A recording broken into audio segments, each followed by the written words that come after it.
नमस्ते मित्रों, जय श्री राम, जय रेवत। छोटी सी जानकारी दे रहा हूँ, गंभीरता से इसको जान लेना, आपके लिए काफ़ी ज़्यादा लाभदायक सिद्ध होगी।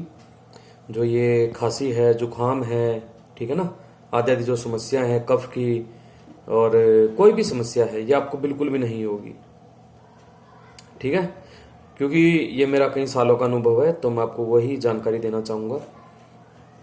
यदि आपने मेरी कुछ वीडियो देखी हो जिसमें मैंने व्यायाम के बारे में आपको बताया कि 1 घंटे का व्यायाम किस प्रकार करना है, तो उसमें मैंने आप लोगों को बताया था कि कैसे शुरुआत में सूक्ष्म व्यायाम करते हैं, कुछ भस्त्रिका आदि के प्राणायाम के, और इन चीज़ों के काफ़ी चीज़ें मैंने आपको बताई थी। देखिए, जैसे कि सर्दी में गला बैठ जाता है, काफी व्यक्तियों का गला दुखता है, गंठू हो जाते हैं, ठीक है ना। इन चीज़ों से बचाव का, इनको ठीक करने का उपाय क्या है? सबसे पहले तो मैं आपको गर्दन की बताता हूँ। सीधी सी बात है, आपको ना घर्षण, जब हम अंदर श्वास लेते हैं तो वो श्वास टकराते हुए जाती है, घर्षण करें। जैसे आप श्वास ले रहे ना, ऐसे अजीब सी आवाज निकलेगी, ठीक है, एकदम घर्षण करते हुए जाएगी, यहां से ऐसे टकराते हुए जाएगी गले से, ठीक है। और फिर जब आप पूरा भर ले इस प्रकार से, और फिर जब छोड़े, ऐसा करें, मतलब ऐसे घर्षण करते हुए कंपन महसूस होगा, यहाँ पे कंपन होगा अच्छी प्रकार से। ये कोई साधारण क्रिया नहीं है। मान लीजिए आपका गला दुख रहा है, आपको गंठू है, या फिर आपको भी लग रहा है कि हल्के हल्के गले में खराश है, तो आप इसको कीजिए, आपको बहुत ही जल्दी जो है आराम हो जाएगा।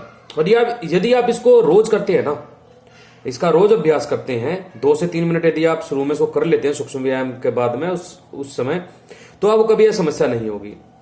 अब देखिए, अब मैं आपको एक क्रिया और बताता हूं जिसमें कि फेफड़ों से संबंधित, जैसे फेफड़े, हमारे फेफड़े बलशाली किस प्रकार करें, हमारा जो रक्त है, रक्त के अंदर प्राण वायु का संचार अधिक मात्रा में किस प्रकार हो, इस बात को भी आप गंभीरता से जान लीजिए कैसे होगा। कपालभाति मैंने वीडियो बना रखे कपालभाति पे, लेकिन यहां पर आपको ना, आप मेरी एक वीडियो देखना बाह्य प्राणायाम की।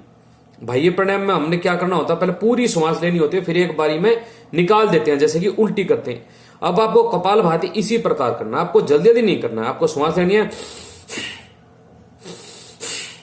मतलब पूरी श्वास भर लेनी है, फिर एक बारी में निकाल देनी है, ठीक है। फिर धीरे धीरे धीरे धीरे पूरी श्वास भरनी है, फिर निकाल देनी। ये एक बाह्य प्राणायाम की क्रिया हुई है, ठीक है। यहां पर हमने लेकिन काफी देर तक श्वास को बाहर बाह्य कुंभक नहीं लगाया है, सिर्फ हमने क्या किया, श्वास ली है, छोड़ दी है, ठीक है। फिर दोबारा हमने पूरा पेट भर लिया है, फिर छोड़ दी है। ऐसे आपको 40 से 50 बार कीजिए, धीरे धीरे बढ़ा के इसको 5 मिनट 10 मिनट तक कीजिए, और आपके ये लगा लीजिए 15 मिनट 20 मिनट, आधा घंटा भी कर सकते हैं, कोई समस्या नहीं।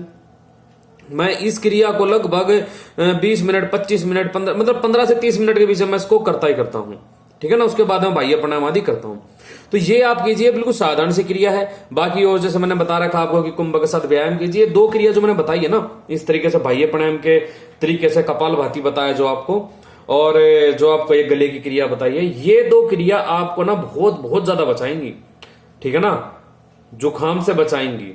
और रोज अपने नाक में तेल डालिए, ठीक। तेल डालने से फायदा क्या है, ये जो एक ड्रामा चला रखा ना, कफन नाक के आगे लगाए घूमते ऐसे, और आदेश है, ये अंध आदेश भी है सरकारों का कि नहीं लगाओगे तो तुम्हारा चालान काट दें गाड़ी आदि में, तो ये मूर्ख लोग हैं, इनको कुछ मालूम नहीं है, ठीक है ना। नाक में तेल डालिए, तेल डालने से क्या होगा, जो बाहर के कीटाणु हैं, कोई भी धूल करता है वो चिपकती है, और आपका शोधन भी होता है। देखिए, नाक में तेल डालने से क्या लाभ होता है कि जैसे आंख है, आपका सिर है, ठीक है ना, ये ऊपर के हिस्से के समस्याएं हैं, ये बिल्कुल ठीक होती हैं नाक में तेल डालने से, और नाभि में तेल लगाने से बहुत ज्यादा लाभ मिलता है।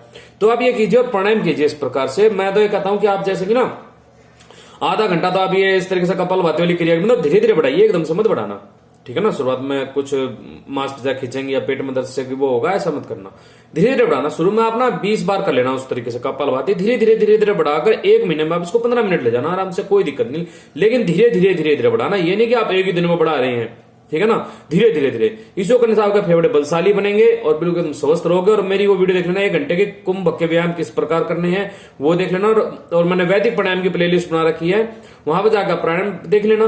कोई बहुत बड़ा कोई रॉकेट साइंस नहीं है भाई, शरीर को स्वस्थ रखना, शुद्ध सात्विक भोजन लो, और भूख लगे तो खाओ, नहीं तो मत खाओ, खूब चबा चबाए खाओ, ये बात होती है बस, ठीक है जी। तो ठीक है मित्रों, नमस्ते, जय श्री राम, जय रेवत।